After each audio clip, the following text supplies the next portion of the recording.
আন্দোলনের দুই পক্ষের মারামারির ঘটনাকে কেন্দ্র করে সংগঠনটির কেন্দ্রীয় অফিসে মানববন্ধনের সময় হাতাহাতি ও বিশৃঙ্খলার ঘটনা ঘটেছে।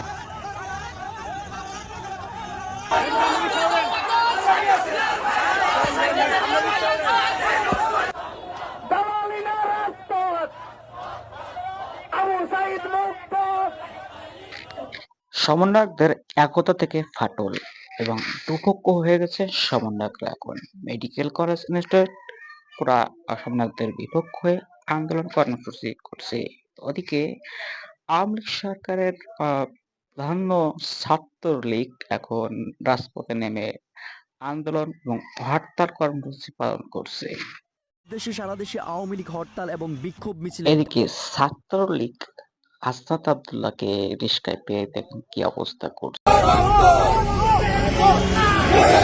সমন্বয়ক সাজিদ আলমরা একগোর হয়ে যাচ্ছে ধীরে ধীরে।